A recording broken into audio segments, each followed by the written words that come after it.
Everybody, Rich Lang with Prep U. Hey, I've been wanting to do this video for a while. It kind of goes along with the series of videos we've done for the people of Illinois. My son did the, if you remember, which is really one of our best videos, is a quick look at the Illinois concealed carry law, which is he put together a great piece of paper, and I went ahead and put it on video, and it's really helped out a lot of people. This one's interesting. This really affects Illinois shooters, whether care if you're just a going to the range kind of guy, or you're a hunter, or you're a competition shooter, or whatever. This is Illinois Senate Bill 1966.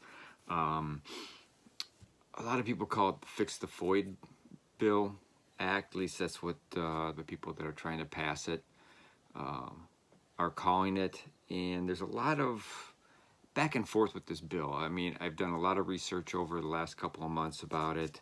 Obviously, with COVID, it's just basically stopped. No, there's been no movement on this bill or any other bill. But I just wanted to kind of tell you, read from their website, the Senate's and the House's website, on what this bill is all about. I've read a lot of different articles from the NRA, from different gun websites and stuff like that. And if you read the bill and you listen to what some of them say, it's not the same. There are a lot of questions in this bill, and there's a lot of fixes, and I think that's why it's in committee right now. Technically, the House passed it, okay, 62 to 52, and 3 people didn't vote, purely on political stance. Where I read some places, I've got the Senate passing it. Other places say the Senate hasn't passed it.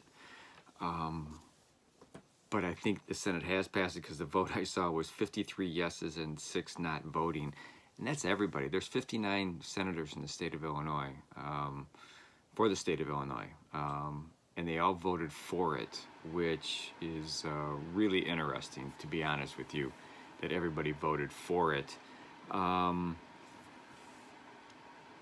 But Illinois Senate Bill 1966 is originally called the Public Defender Bail Program, okay? And what this bill was to do was to amend the State Appellate Defenders Act, create a public defender bail reform grant program to assist county public defenders provide counsel at bail hearings. Funds shall be requested within annual appropriations, allow state appellate defenders to establish an internship for the training of law students in representing individuals at bail hearings, seek the Supreme Court permission to use law students with a provisional license to practice law in representing individuals in eligible counties. And that's how this whole thing started. Basically what it was, it goes back to the Constitution, that you have a speedy and fair trial. Well, a lot of the counties in Illinois didn't have enough public defenders available for the people going to court, and obviously that is against your constitutional right. So the bill started out as being something very, very, very important. But that's not how, all these bills end up. I mean, you read time and time again, everybody puts their pork here, or everybody puts an idea here, everybody does this, so instead of, which, as far as I'm concerned, all bills should be standalone bills, and if your bill is good enough, it should be able to stand by itself. You shouldn't be tucking stuff in other bills that are great bills. This is a great bill. This helps people that are accused of a crime have a public defender, and that's what it was for. It was also so counties could have money to hire lawyers to be public defenders in counties that didn't have it. So it really started out really good, but of course along comes politicians, and they throw in 3 amendments on top of it. I'm just going to read you the amendments, because a lot of people haven't had the time to read the amendments or anything to go along with this. So let's take a look at, in reverse order, of course, House Amendment 003. Okay, I'm just going to read it.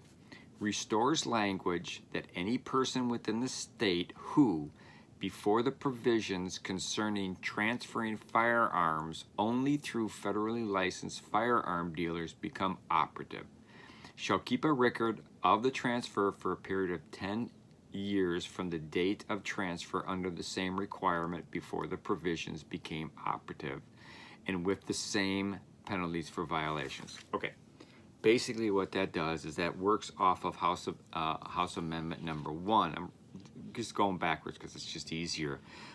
In House Amendment 1, it's stating that there shall be no person-to-person transfers in the state of Illinois. So if you go to the Illinois State Police website, there's a place for person-to-person transfer. You go in there, you put the information, you put the FOID numbers and everything. Wham, bam, thank you, ma'am. It's all taken care of. And you're supposed to save that piece of paper. You're supposed to print it, keep it, you know, so something happens, they come back to you and they say, hey, dude, your firearm was used in the commission of a crime. And you go, no, this little piece of paper right here, proved through you, proves that I sold it to so-and-so. Okay, thanks, very good, we appreciate that. Yep, there's that person's FOID number, it was valid at the time. Okay, you're good, you're clean, you're taken care of. The state reps figure out that it was going to take a while to pass Senate Bill 1966. So what they did is, even though you're supposed to keep that paperwork, they made sure that you kept your paperwork until the law was enacted. All right, that's House Amendment number 3. House Amendment number 2, in the amendatory changes to the State Finance Acts, eliminates the school-based mental health service fund and provides that monies in the mental health reporting fund may be used for reporting prohibitors to the National Instant Criminal Background Check System, or NICS, provides that any surplus money in the fund shall be used as follows. 50% shall be used for community-based mental health programs aimed at reducing gun violence, community integration and education, or mental health awareness and prevention, including administrative costs, and 50% shall be used to award grants that use and promote the National School Mental Health Curriculum Model for school-based mental health support, integration, and services. In the mandatory changes to the Firearm Owner Identification Card Act provides that a live scan fingerprint vendor may not charge more than $30 per fingerprint, reduces the application and renewal fees for FOID cards from $50 to $20, and changes the amount of the distribution of fees for applications for firearm owner identification cards to various funds. All right, that is directly trying to reduce some of the costs in Amendment number 1, and it's also trying to fix the school-based mental health service fund, which part of the money for your CCL and your FOID card go to, and using it to basically help or spend money for, one, reporting forms, mental health reporting forms to the NICX background system, as so that at the federal level you can't buy a firearm. Okay, you know, if a court case or you're found mentally incompetent or whatever, this stuff hasn't been uploaded, and that's how people get firearms that aren't supposed to get firearms, and how FOID cards aren't revoked when there should be, or concealed carry cards. It's also trying to give some more money into the National School Mental Health Curriculum, which I don't think Illinois was, I don't know. I don't think they were putting enough funds in to keep it going, and that's based off of some people from school that I work with that have said that, and also some counselors and psychologists out there that I've talked to. So it's trying to fix, because I think they had to fix that to receive other federal funds. here's the big one. This is Amendment 1, all right? So remember, this law started out as, a public defender bail program, and our politicians decided that it'd be a really good idea to stick this in there. Fix the FOID, as they want to call it. So here we go. Hold on to your seats. All right. House Amendment 1 replaces everything after the enacting clause. Nice, huh? Amends the Department of State Police law of the Civil Administration Code of Illinois. Provides that the Director of State Police shall, rather than may, establish a statewide multi-jurisdictional violent crime intelligence task force. Provides that the Violent Crime Intelligence Task Force shall also conduct enforcement operations against persons whose firearm owner identification cards had been revoked or suspended, and persons who fail to comply with the revocation or suspension requirements of the FOID Identification Card Act, prioritizing individuals presenting a clear and present danger to themselves or to others under that act. Basically, the court is going to decide if you're a danger to yourself or others. That goes under red flag laws. This all was supposed to be done by the state police and local police. If for whatever reason the state police decided that your FOID or CCL should be revocated, then they were supposed to get a hold of local law enforcement. Local law enforcement was supposed to come to your home and say, give me your card. All right. And you have 48 hours to do something with your firearms, or if the local law enforcement or the courts deemed that you were a danger to yourself or others, they could confiscate your firearms right then and there. But of course, the state, that's not good enough for the state, because this goes back to the Aurora incident, where a gentleman went into a factory, killed a bunch of people, and used firearms after his FOID was voided out, but they didn't realize that it hadn't gotten it or gotten the firearms from him until he tried to buy another firearms, and that was when Nix jumped in and said, whoa, whoa, whoa, whoa, whoa. Well, in the meantime, unfortunately, he went into that factory and I believe killed 5 people. So now we have another layer of government here. They want to have their own group of people. I don't know if they're still going to use local police. It really doesn't say anything.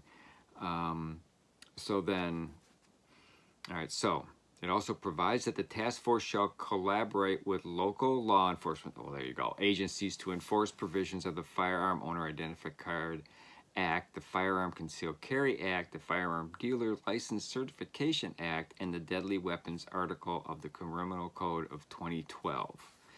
Provides that the Director of the State Police may establish intergovernmental contacts written and executed in conformity with the Intergovernmental Cooperation Act. Provides that the Department of State Police shall establish a portal for use by federal, state, and local enforcement agencies, including offices of the State Fire Marshal and Office of the Attorney General, to capture a report of persons whose firearm owner identification card have been revoked or suspended.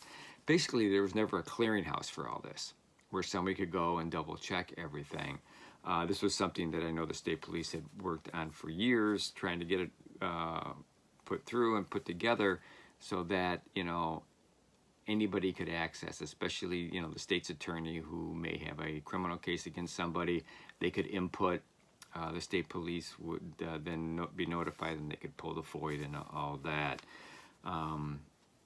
So that's a good thing, trying to get some clearinghouse for when bad people do bad things, and so they can't do more bad things. Amends the Firearm Owner Identification Card Act, modifies definition of clear and present danger, provides that an applicant for the issuance or renewal of a firearm owner identification card shall include a full set of his or her fingerprints in electronic format to the Department of State Police, unless the applicant has previously provided a full set of his or her fingerprints to the department under the Act or the Firearm Concealed Carry Act. And that's where a lot of people have written articles about that you have to put in fingerprints every time, you want, update your FOID or update your CCL or buy a firearm. And it's not true. It's a one-time shot with your fingerprints. Your fingerprints don't change. Okay, so it's not like you're going to pay, 20, 30, 40, 50, 60 bucks for fingerprints every time and have them sent in. It's just a one-time shot. You have your CCL, it's already done. But again, it's another government layer. And we all know that the court system, even though they didn't clear the FOID, they did say it was unconstitutional, but until there's something better in its place, they're keeping the FOID card going in the state of Illinois. So if this act passes, what happens is the next time that you do your FOID, if you don't have a CCL, you have to send in fingerprints, and that's going to be up to you to pay for that. All right. Provides that a firearm owner identification card issued under the act shall be valid for the person to whom it was issued for a period of 5 years rather than 10. It's been 10 all along. They want to knock it down to 5, so they can get their money every, twice as often. But provides that any person whose card was previously issued for a 10-year shall retain that 10-year issuance period until the next renewal date, at which point the card shall be renewed for 5 years. Okay, so your grandfather. I mean, if you just got it this year or last year, you have another 8 or 9 years until this thing passes, and then it's got to go, it's in committee now, so who knows. Provides that a person who received a revocation or suspension notice under the Act, currently only a revocation notice, shall, within 48 hours of receiving notice of the revocation or suspension, shall 1. Surrender his or her firearm owner identification card to the local law enforcement agency where the person resides. So that's where, the state police is going to contact your local police, and they're going to come grab it. 2. Complete a firearm disposition record on a form prescribed by the Department of State Police and place his or her firearms in the location or with the person reporting the firearm disposition form. So if you've got a buddy that he loses his FOID, he could ask you and give you his firearms, and then he fills out the form, and then you'll sign it. And then that provides that any transfer of a surrendered firearm must be conducted under the firearm transfer provisions of the Firearm Owner Identification Act. Provides that nothing in the firearm revocation or suspension provisions of the Firearm Owner Identification Act prevents a court from ordering an individual to surrender his or her FOID card to a law enforcement agency of the court choosing in a time frame shorter than 48 hours. So you have, 48 hours after receipt of the notice of revocation or suspension, which is kind of interesting because if you, right now the law is for purchasing a firearm, it's 72 hours. So I don't know if they're changing that or if this is just for revocation, or confiscation. So we'll have to see.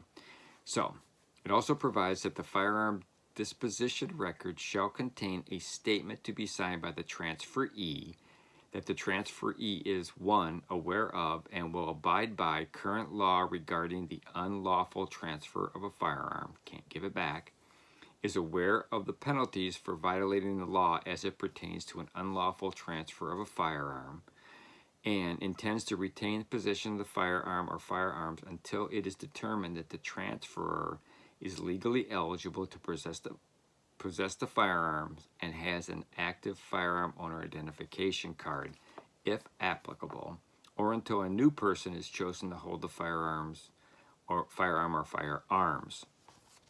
So, so if your buddy says, "Hey, can you hold on to my firearms?" You're going to fill out a form, you're going to sign it. It's going to go with the state police, local police also, and they're basically going to tell you, you can't give them back to this guy. You can't get rid of him. He still technically owns them. You can't sell them. You can't get rid of them or anything like that. You have to hold on to them for him, or if you don't want him anymore, you have to find somebody else that has a FOID, and then you have to fill out the form that you're transferring. I'm sure the guy that owns it has to fill it out. I haven't seen the form yet, but I'm sure it's out there somewhere. So there's a lot of like hoops to jump through. All right, if act, okay, amends the State Finance Act, creates the State Police Revocation Enforcement Fund and the School-Based Mental Health Service Fund in the State Treasury and defines their purpose. Amends the Firearm Concealed Carry Act, provides that an applicant for renewal need not resubmit a full set of fingerprints if the applicant has previously done so under the Act or the Firearm Owner Identification Card Act. So there you go. See, and a lot of sites have been saying, you got to submit it every time. Well, it's not true. They just didn't read the whole thing. It also amends the Criminal Code 2012, provides that a person commits the offense of unlawful sale or delivery of a firearm when he or she transfer ownership of a firearm to a person in violation of the Firearm Owner Identification Card Act. This offense is a Class 4 felony, amends the Code of Criminal Procedure of 1963 and the Unified Code of Corrections, modifies requirements for transfer of firearms to a law enforcement agency as required under those acts, makes other changes effective immediately. What that said right there is you can no longer transfer a firearm to your son. Your dad can't transfer it to you. It has to be done through a law of a police agency or an FFL. You have to go in there, and of course that's going to cost you, and then you're going to have a NICS report and stuff like that. There's no more, just transferring it to your son or daughter or whatever. Like I said, there's been a lot of other articles I've written. They also talk about, some say it criminalizes private transfers, which it kind of does because, violate is a Class 4 felony. That's what we just read. And let's see, requires a recipient of a firearm gifted by a family member to call the Illinois State Police within 60 days to run a background check on themselves. You have to do that now if you're transferring a firearm, okay? Or you should. That's what I've done when I've bought firearms and I've filled out the transfer forms. Now here's something that they're saying, and I'm not really sure where this falls in, but it allows for indefinite delay of firearm transfers. Currently under federal law, allows a licensed firearm dealer to release a firearm after 3 business days if they have not received any additional correspondence after receiving a delay. When you buy a firearm, if you've done the 4473, you all know this. You've got proceed, delay, deny. Deny, we're supposed to, take the FOID card, and that's the end of it because there's some reason why they can't purchase a firearm. Proceed are okay. They don't get the firearm. They still have to wait to 72 hours. In Indiana, it's a little bit different. I think they can get it right away. But in Illinois, you still have to wait to 72 hours, whether it's a, whatever kind of firearm it is. Some places, like where I work, we don't give it out. We don't give the firearm out until we get the, the okay to give the firearm out. Under the law, it's really, 3 days if you don't hear anything. But, the companies, are just covering their butts and they don't want to give it out. This basically says, you're not going to get it until you get a proceed. It can increase the FOID processing time to from 1 calendar month to 30 business days. 30 business days would be really a lot nicer than what we have right now because, although it's getting better in Illinois, you guys are waiting 110, 120 days to get your FOID cards, And of course, the FOID reduces from 10 years to 5 years. The price application goes from 10 to 20. They wanted 150 originally, and that's one of these amendments was thrown in here. And then it requires the owner of a seized firearm to petition the court to have them transferred to a third party. You need them transferred to a third party. If you take a look at state website and go to the FAQs. It basically talks about all the stuff for if you lose your FOID and you have to transfer your firearms. You know, but that's it. I mean, it's the what they're calling the you know, Fix the FOID, which was really just the public defender bail program.